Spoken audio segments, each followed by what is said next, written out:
Today's chapter on the V8 into Corvair project involves grafting in a Chassisworks AA-arm front suspension and a Flaming River steering column. Starting with a standalone front end did make things easier, but adjustments had to be made to fit the confines of the Corvair's unibody construction. Chassisworks uses pivot points and dimensions copied from a C6 Corvette. The construction is sound and so far I'm happy with it. The first thing is to take measurements where the old cross member is and then remove it. And start arguing with me. You want me to mark this on the back? So what's going on is this cross member is 6 inches from the ground at ride height. And the cross member that we're putting in rides at 4.5 inches to the ground. So we made up these fixtures so that when we drop in the new cross member, it'll be at 4.5 inches. And that's how that works. Filming this for insurance purposes? Yep. And this thing falls What you're doing? But it think that just went.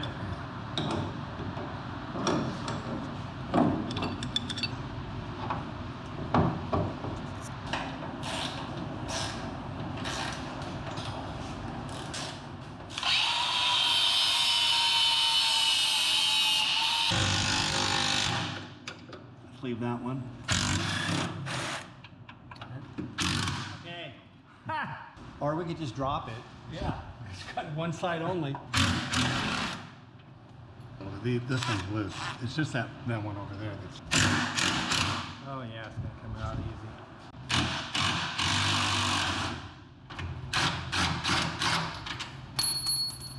Okay, everything's out on this side.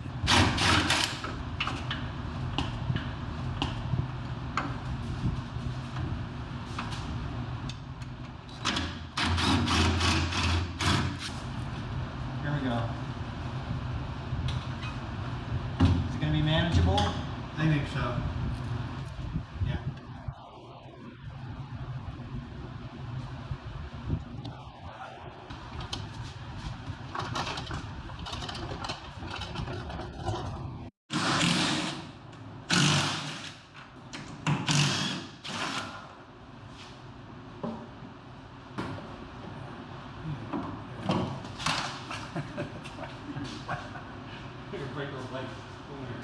Oh, you pulled that ball joint apart? 8 3/4-ish, maybe a little over. Yeah. 8 13/16. It's within 16. That's close. Do I need a? I can see this now. Yeah, it helps if you have it going the right way.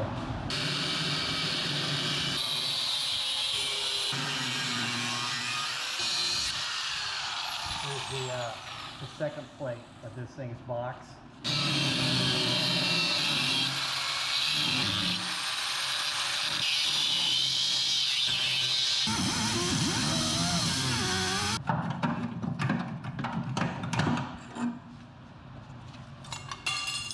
Because of how the new cross member should be stitched into the Corvair unibody, I'll explain in a minute.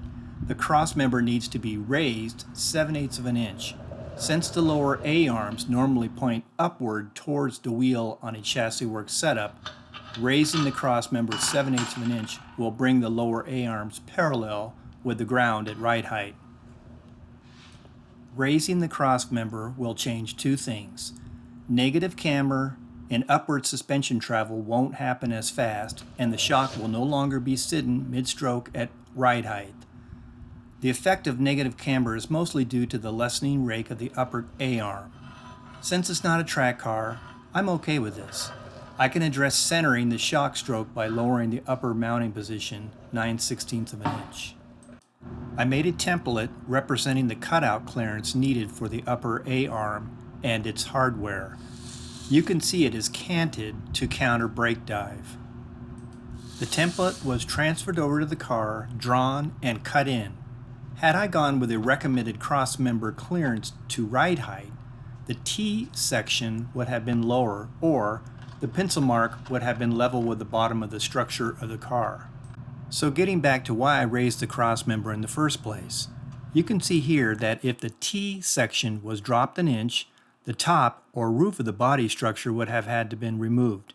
Sure, a new lower roof could have been fabbed in, but I think it would have negatively messed with his structural integrity. Here's what inside the frame rails look like.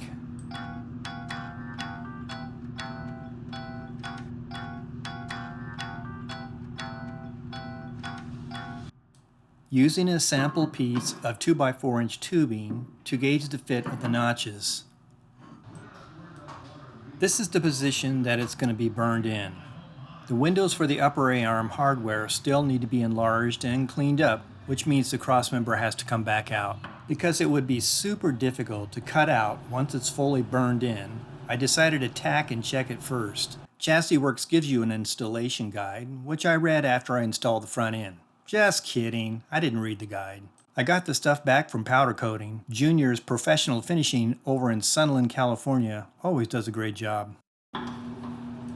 Installing these bushings is a good example of using an arbor press.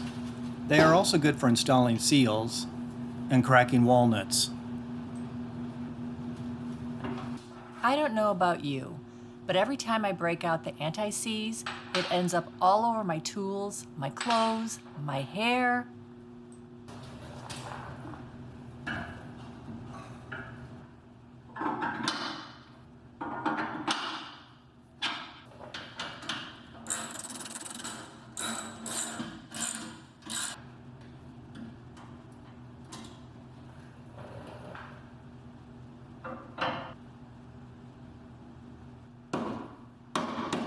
The Chassisworks kit comes with this ball joint spanner wrench. The instructions say to hold the A-arm in your hand and tighten the ball joint to 150 pounds. I don't even know how that's possible, so I mounted the A-arm to the crossmember first.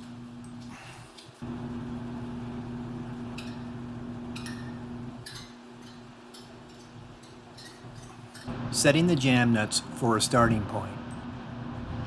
So there's a little problem. The upper A-arm is too narrow to fit where it's supposed to fit. No problem, I'll just spread it open with my bare hands. Maybe I'll use a scissor jack.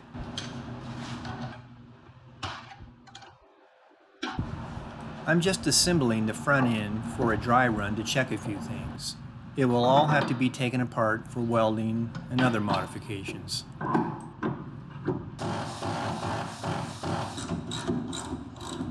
Tightening the ball joints to exactly 150 foot-pounds.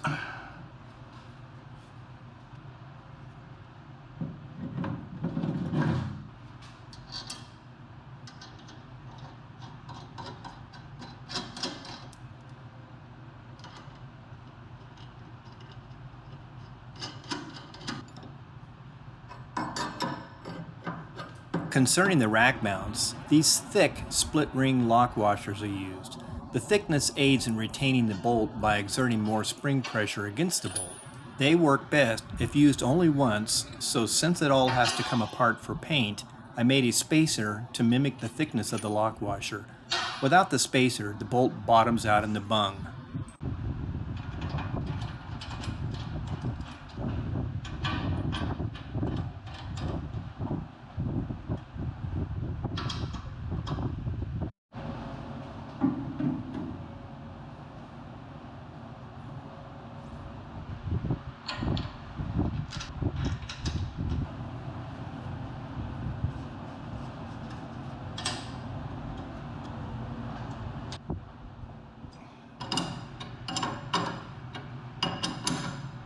For brakes, rotors, and hubs, I went with the mid-level package, which is aluminum hubs and hats with 4-piston calipers and 13-inch rotors.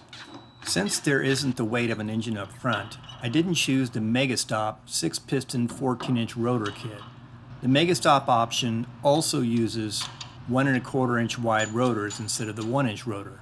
And well, it just adds weight.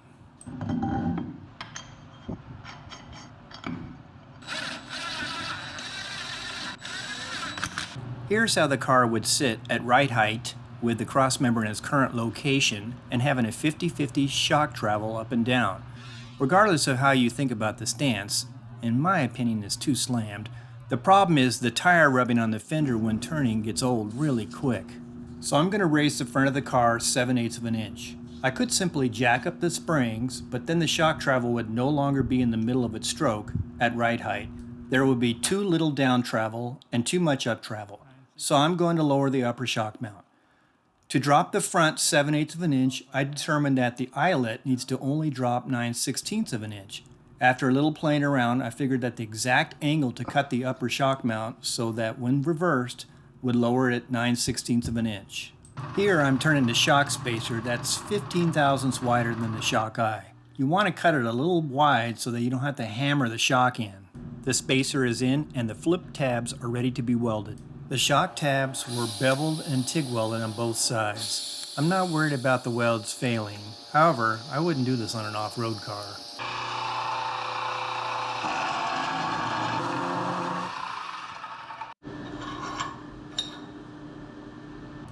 What do you think? Is that going to be enough support?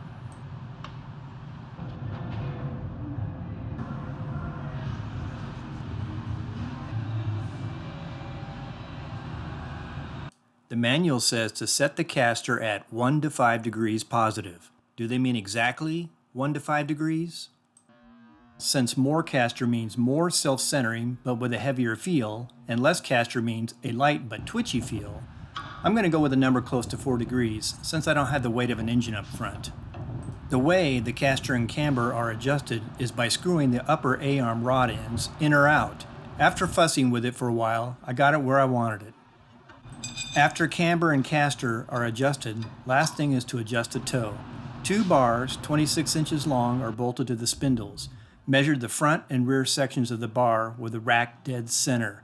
Turn the rack ball joints in or out to get the usual 1/8 inch to 3/16 toe in. I opted for the sway bar, or if you prefer, any roll bar. Any roll bars are good to have on a Corvair because, as everyone knows, they tend to roll over. They come in various dimensions and thicknesses. Once again, since there was no engine up front, I went with the lightest bar possible. I'm really impressed with the hardware and the way almost everything fits. They really did their homework. There are other standalone kits out there based on the venerable Mustang II, which I checked out, but Chassisworks stood out as being the better engineered. I really like the sexy one-piece mandrel bent 2x4 cross member. And by the way, I'm not sponsored by them, I paid full price. For shocks, I chose double adjustable, which means, for those who don't know, you can adjust both the rebound and compression. The springs are 350 pounds. I don't know what rate is needed, but I know I had to start somewhere. A cool little detail is that the springs are chrome powder coated, which has kind of a street rod look. I don't know, I like it.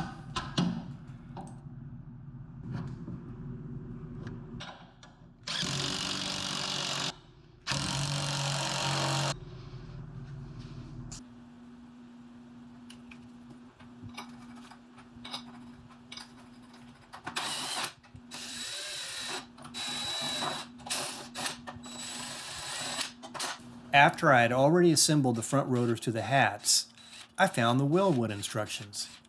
Apparently, I put the bolts in backwards.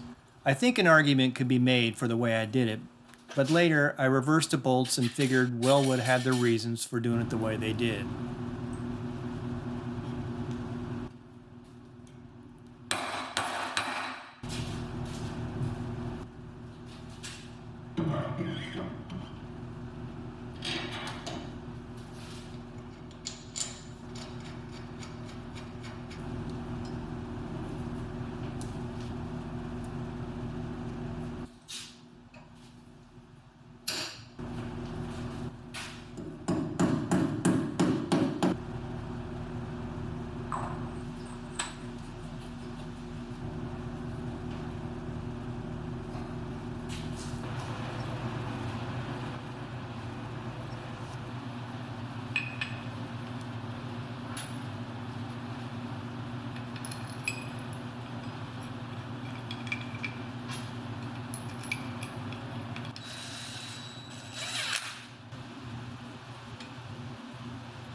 Okay, remember at the beginning when I said we would go over the steering column? Well, this video is getting really long. I mean, it's already like 15 minutes. So we're going to revisit the steering column in another chapter because it's also pretty involved. See you next time.